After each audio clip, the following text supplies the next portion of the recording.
Listen, you're listening to Be Lifted Up, your guide to living an abundant life. And we're here with Linsey Davis, the author of her fourth children's book, How High is Heaven? Linsey, you're already a successful journalist. You climbed that mountain. You're doing great work for ABC as an ABC News correspondent. You're doing what you do. What made you decide, or what moved you to start writing children's books? Mm-hmm.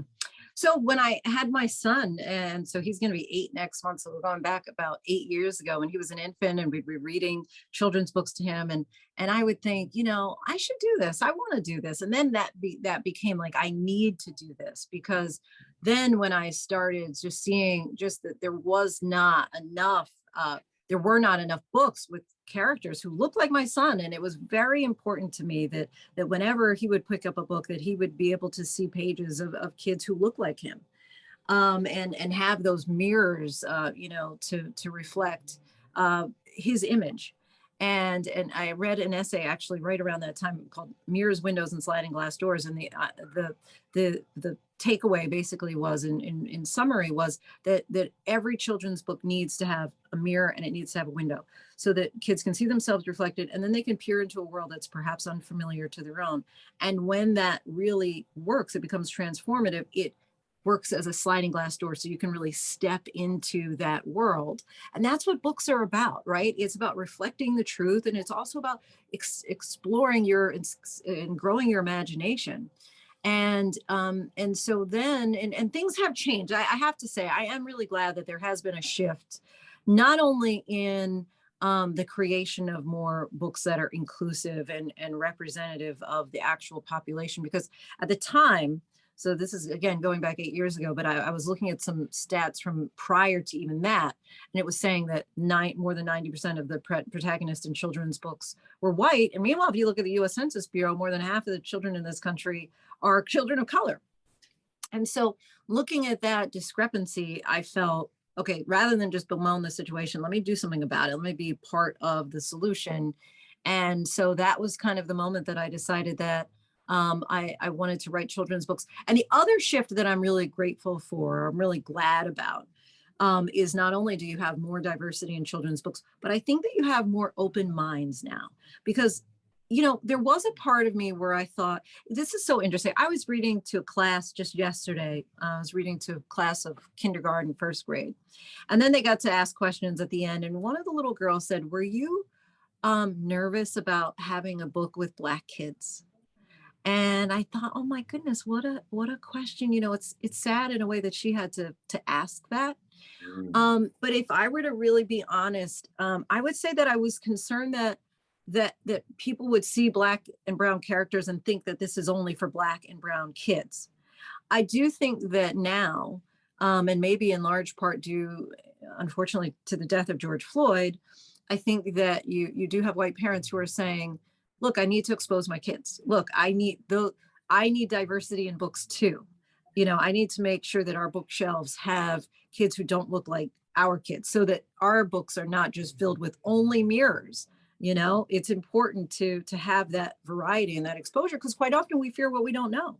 And we fear people when we think, we ostracize, we isolate ourselves from people when they don't look like us, when they don't think like us, when they don't believe what we believe. And so I think that for a lot of Americans, especially those who don't live in diverse areas, it's really important that you start with books and you start with toys, to give your children that introduction to the experiencing other kids. And so I am happy about the direction that we're going with books. And I have become really passionate about it. What started off as kind of just like a one-off, thinking that I would just do one book, and the book's success, the success of the first book, then, begot another book and begot another book. And I'm really thrilled with the opportunity to have this creative space and also help contribute to the solution of, showing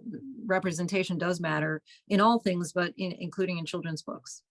And just so the Be Lifted Up family knows, the first 3 books written by Linsey are The World is Awake, One Big Heart, a celebration of being more alike than different, and stay this way forever. So you got your shopping list for the young people and the parents in your life.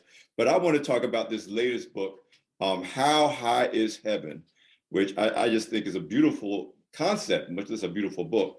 Talk about how this book came to be, this new book that we're talking about on the show today.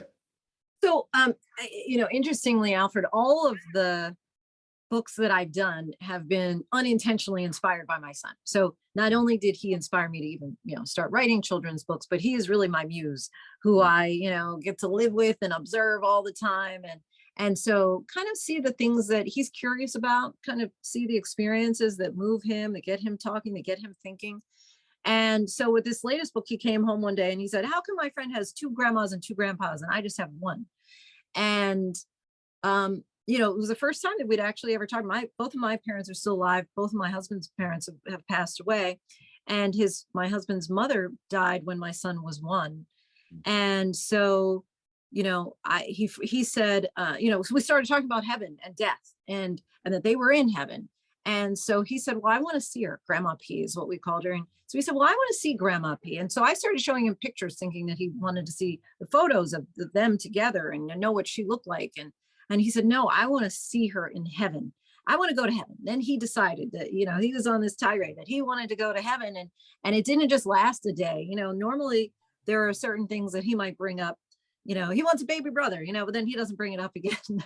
But this was something that he kept talking about for days and then weeks. And then fast forward, a few months, we were on a plane and he was looking out the window and he said, I don't see her. And I said, you don't see who? And he said, I don't see Grandma P. I thought while we were up here on the plane in heaven that we were going to see her.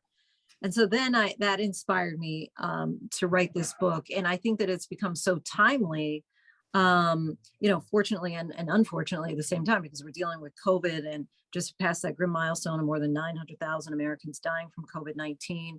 And there was a pediatrics journal that came out a few months ago that talked about how 1 in 4 of those deaths were primary caregivers for a young child. And so now the estimate is that more than 200,000 children have essentially been, orphaned in a way by COVID-19. And so I think that especially in that way, which is even more intense than my son, of just wanting to see her again, not remembering her, right? And wanting to make that connection. You have children now who at this point, this was their person that was taking care of them, that they loved, that they were seeing every single day. And all of a sudden now that person is just gone. And so like with most things, I think that we can turn to faith for hope and to feel a little uplifted and a little less sorrowful about the circumstances.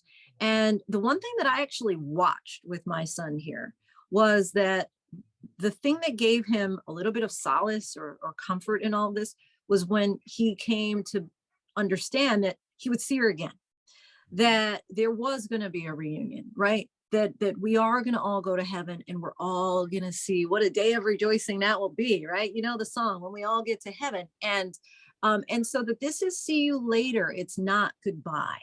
Right. And I think that was the one thing that my son then finally was kind of like, okay, and so this is my hope that the parents and kids, because, death is a really difficult thing to talk about among even adults, right? To really try to understand and process it because we just don't know a lot about it. And heaven in the same way, right? I mean, you can have these theologians and people who have studied and we still just really don't know that much about heaven. We do know that God's promises that it is our reward, right? And there's going to be no more crying there, right? And so there's certain things we don't really know, that there are pearly gates or not, and we don't really know what even our body form is like, but we do have this belief that we're going to be reunited. And so I hope that is the takeaway for kids and parents, that they can feel kind of hopeful about it. And we do it in a really whimsical way of a boy that is, really trying to build a Lego staircase to heaven, or a pogo stick, or a trampoline, or a spaceship, or a hot air balloon, and really realizing at the end that it's not what it's all about, and in physically trying to get to this place. And that for now, he decides he'll enjoy heaven here on earth, and he'll see Grandma P soon enough.